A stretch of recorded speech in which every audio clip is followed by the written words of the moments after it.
பெண்கள் எல்லாத்துலேயும் ஆணுக்கு நிகராயிட்டாங்க. கலாச்சாரம் சூதாட்டமாகிவிட்டது, பண்பாடு சூதாட்டமாகிவிட்டது. கலாச்சாரம் போச்சு, சீரழிஞ்சு போச்சு. அப்படி சின்னவளம் ஆக்கிறாங்க. என்ன தமிழ் இன்னும் பெண்கள் என்ன முன்னேறிட்டாங்க. கோவை எல்லார் மனசும் இன்னைக்கு பத்திட்டு எரியுது, வயிறு எரியுது. 11 மணிக்கு அங்கே என்ன வேலை? அரசாங்கத்தை கேள்வி கேட்டுக்கு இருந்தோம்னா சரி வராது. ஹாஸ்டல் என்ன கிளிக்கிறிய? எப்படி ஹாஸ்டல் பொண்ணு வெளியே போச்சு?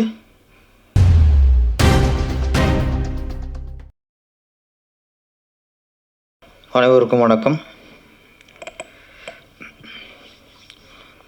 கலாச்சாரம் சூதாட்டமாகிவிட்டது, பண்பாடு சூதாட்டமாகிவிட்டது. இன்னைக்கு பொய் பேசுகிறேன் சார். பொய் பொய் பொய் என்ன பொய்னா இன்னைக்கு பேசுகிற மிகப்பெரிய பொய். பெண்கள் எல்லாத்துலேயும் ஆணுக்கு நிகராயிட்டாங்க. பெண் விடுதலை கிடைத்து விட்டது. பெண் எல்லாத்திலும் உயர்ந்து விட்டாள். பெண் அடிமைத்தனம் சுத்தமாக ஒழிக்கப்பட்டு விட்டது. இதுதான் இன்னைக்கு மிகப்பெரிய பொய். ஒரு பொண்ணு நைட்டில் தனியாக போக முடியல, கெடுத்து குட்டிச்சிலை கருப்படி சின்னவளம் ஆக்கிறாங்க. என்ன தமிழ் இன்னும் பெண்கள் என்ன முன்னேறிட்டாங்க. இன்னைக்கு பெண் பிரி சூதாட்ட பொருளாயிட்டா. ஒரு லவ்வரோட எந்த கோவை எல்லார் மனசும் இன்னைக்கு பத்திட்டு எரியுது. 2 நாள் அந்த செய்தி பார்க்கும்போதெல்லாம் வயிறு எரியுது. என்ன நாடுது? நாங்கள் பெண்களுக்கு முன்னாடி பண்ணிட்டோம். என்ன பண்ணிட்டியா? அப்பாவது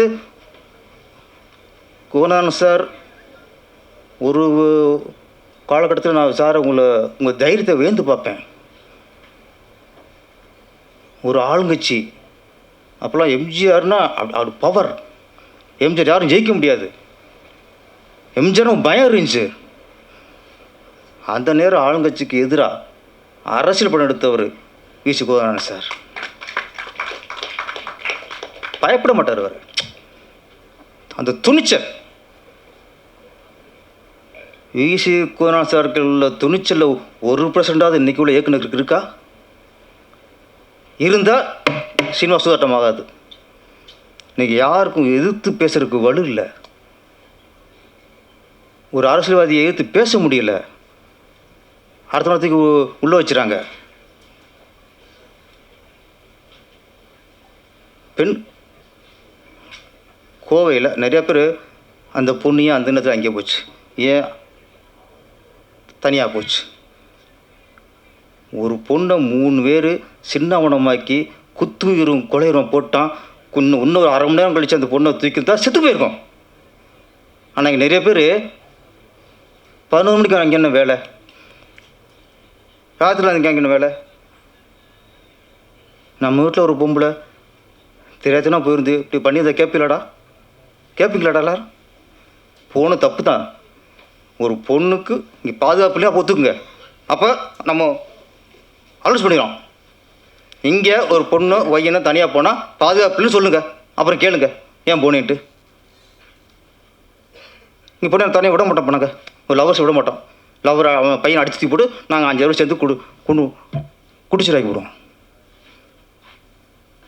அண்ணா யூனிவர்சிட்டி அப்பவும் இதே கேள்வி. அங்கேயும் அவன் புதற்குள்ளே போனாங்க. போனால் கெடுப்பீங்களாடா? புறம்போக்குங்களா?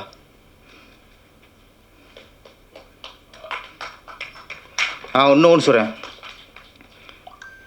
ஒரு அமைச்சர் 1000 கோடி 2000 கோடி ஊழல் பண்ணாருன்னா நம்ம அரசை எதிர்க்கலாம் சார், கேள்வி வைக்கலாம் சார். கலாச்சாரம் காய்ச்சப்படுது அப்படின்னா நம்ம அரசாங்கத்தை கேள்வி வைக்கலாம். ஒரு பாலம் கட்டினாங்க 500 கோடிக்கு, 1 மாதம் இடிஞ்சு இருந்துச்சு. அப்போ நம்ம அரசை கேள்வி வைக்கலாம், எதிர்த்து கேள்வி வைக்கலாம். ஆனால் இந்த மாதிரி ஒரு பொண்ணை சீரழிச்சாங்கன்னு வச்சுங்களேன் எங்கேயாவது, அதுக்கு நம்ம அரசை கேள்வி வைக்கக்கூடாது. இந்த சமூகத்தை கேள்வி வைக்கணும். இந்த சமுதாயத்தை நம்ம ஆராய்ச்சி பார்க்கணும். நம்ம எல்லாத்துக்குமே அரசாங்கத்தை கேள்வி கேட்டுக்கிட்டோம்னா சரி வராது. அது அரசாங்கத்தின் இது வேறு இது வேறு. இது நாடு குட்டிச்சுரா போயிருக்கு. கலாச்சாரம் போச்சு, சீரழிச்சு போச்சு. எவனோ 4 பேர் இங்கே சீரழிக்கிறான். அப்போ இதுக்கும் நான் சொல்கிறேன், இங்கே வந்து எல்லாருமே அரசியல்வாதி பார்வையில் பார்க்கக்கூடாது. எதிர்கட்சியாக இருக்கட்டும், ஆளுங்கட்சியாக இருக்கட்டும், உதிர்கட்சியாக இருக்கட்டும், புதுசாக முளைச்ச கட்சியாக இருக்கட்டும், இங்கே எல்லாருமே ஒரு நடந்துட்டா இங்கே ஒரு பொண்ணுக்கு ஒன்று ஆன உடனே நீங்கள் அரசியல்வாதியை குரல் கொடுக்கூடாது சார். ஒரு மனுஷனை குரல் கொடுக்கணும் சார். மனுஷனை குரல் கொடுக்கணும், ஆதங்கத்தில் குரல் கொடுக்கணும். அப்போ தான் இதுக்கு தீர்வு வரும். சும்மா அரசியல் ஒரு எதுக்கிறதுக்காக குரல் கொடுத்தோம்னா அது ஒரு அதுக்கு நீ ஊழல் எதிர்க்க. டாஸ்மார்க் கடை திறந்துருக்காங்களா, அதே எதிர்க்கலாம். இந்த மாதிரி ரகசியம் அந்த மாதிரி தெரியாமல் சூதாரம் நடக்குதா, அதுக்கு நம்ம அரசாங்கத்தை விரும்பலாம். இந்த பாலியல் பலாத்காரத்துக்கு வந்து யாரும் அரசியல்வாதியாக குரல் கொடுக்காம எல்லாரும் மனுஷனாக குரல் கொடுத்தா தான் இது ஒரு தீர்வு வரும். ஒரு அரசாங்கத்தை குற்றம் சுமத்துறதுக்காக எண்ணத்தில் நீங்கள் குரல் கொடுத்தீங்கன்னா இதுக்கு தீர்வு வராது. உனக்கு ஒரு வாய்ப்பு கிடச்சி போச்சு, அரசாங்கத்தை நம்ம கேட்டுருவோம், அதுக்கு கேட்காம இருக்கலாம்யா, அதுக்கு கேட்காம இருக்கலாம்.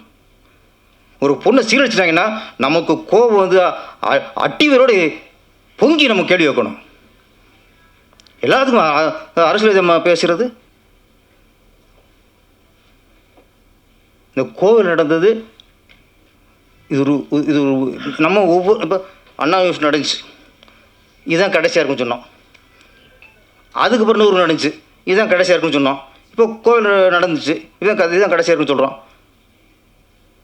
கடைசியாக இருக்கு நம்ம சொல்கிறோம், அது தொடர்ந்துக்கிட்டு இருக்கு. அப்போ இது ஒரு முடிவுக்கு வரணும்னா என்ன பண்ணணும்?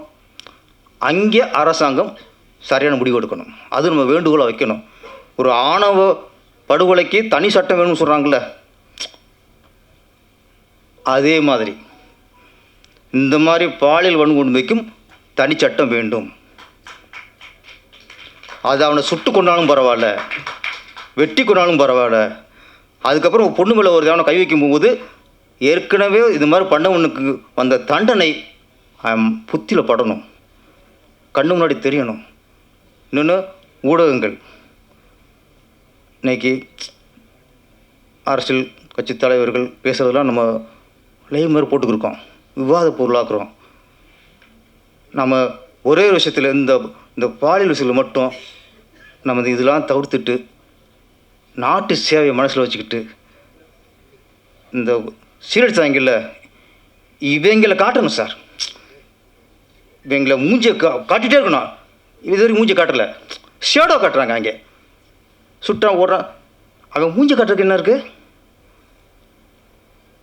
அவன் என்ன கால் சுட்டாங்களே, சுட்டத்தை காட்டுங்க. எப்படி எங்களுக்கு பயம் வரும்? இந்த மற்றது பூரா வெளியே வந்துடுறாங்க. இந்த ஒரு நடிகர் வந்து ஒரு போதைப் பொருள் யூஸ் பண்ணார், விற்கலை, யூஸ் பண்ணிட்டார். மறுநாள் ஃபுல்லாக கிளாஸ் அவர் பேஸ் லைவ் போய்கிட்டு இருக்கு. இப்படி போதைப் பொருள் சாப்பிட்டார் பண்ணிட்டார். அப்போ ஒரு போதைப் பொருள் யூஸ் பண்ணால் ஒரு நடிகர் கைது பண்ணிட்டியா, அவர் தனிப்பட்ட வாழ்க்கை. இந்த பெண்களுக்குள்ள இந்த மாதிரி பாலியல் தொல்லைங்கிறது தனிப்பட்டதில்லை, சமுதாயம் சார், சமுதாயத்தோட சீர்கேட்டது. அப்போ இதை நம்ம கொஞ்சம்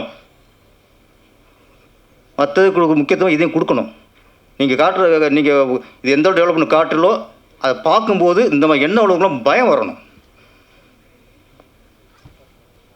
இப்போது திருப்பி ஒரு நப்பாசை இதுதான் கடைசியாக இருக்கணும்ட்டு இந்த அரசாங்கம் வந்து நீங்கள் ஆணவ படுகொலைக்கு தனி சட்டம் எப்படி துணிஞ்சு சொன்னீங்களோ அதே மாதிரி இதுக்கு தனிச்சட்டம் அமையணும்.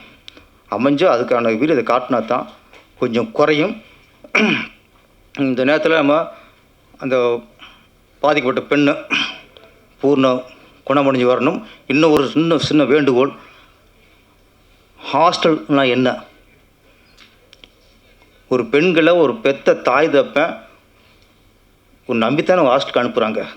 ஹாஸ்டல் என்ன கிழிக்கிறிய? எப்படி ஹாஸ்டல் பொண்ணு வெளியே போச்சு? நினச்ச நேரத்துக்கு வெளியே போகிறதுக்கும் நினச்சதுக்கு வர்றதுக்கு ஹாஸ்டலு.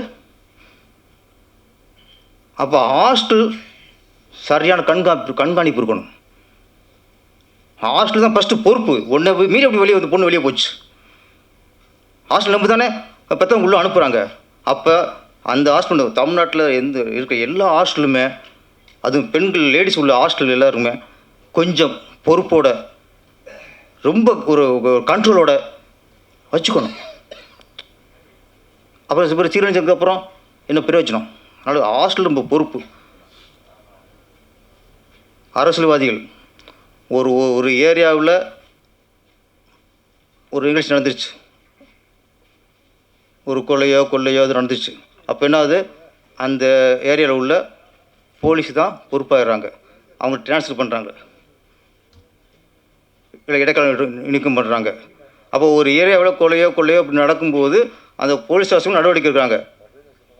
இந்த மாதிரி நிகழ்வு நடந்தால் அந்த ஏரியாவில் போலீஸ்கார மட்டும் இல்லை, அந்த தொகுதிக்கு யார் எம்எல்ஏ யாரோ அவங்களும் நடவடிக்கை எடுக்கணும் சார். அப்போ தான் சரியாக வரும். எம்எல்ஏ பொறுப்பெடுக்கணும். ஓட்டு வாங்குறீங்கள, ஜெயிக்கிறீங்கள, பதவி வைக்கிறீங்கள, மாதம் மக்கள் படத்தை சம்பளம் வாங்குறீங்கள, போலீஸ்கார ஒன்று எப்படி நீங்கள் கண்டிக்கிறீங்க? நீங்கள் தான் போலீஸில் கரை ஓட்டிட்டு கட்டி உள்ளே போறீங்க. அக்யூஸ்டுக்கு சப்போர்ட்டை நீங்கள் தானே போறீங்க. குற்றவாளிக்கு சப்போர்ட்டாக போகிற கரைவேட்டி குற்றத்தை தடுக்கவும் போகணும். அவன் தான் உண்மையான கரைவேட்டி. குற்றவாளி காப்பதவன் உள்ளே போகக்கூடாது. அப்போ ஒரு ஏரியாவில் இந்த மாதிரி நடந்துச்சுன்னா அந்த பகுதி தொகுதி எம்எல்ஏ யாரோ அவங்க மேலேயும் இந்த கவர்மெண்ட்டு நடவடிக்கை எடுக்கணும். ஒரு 8 மாதம் சம்பளம் கட் பண்ணுங்க, கரெக்டாக வரும். நன்றி, வணக்கம்.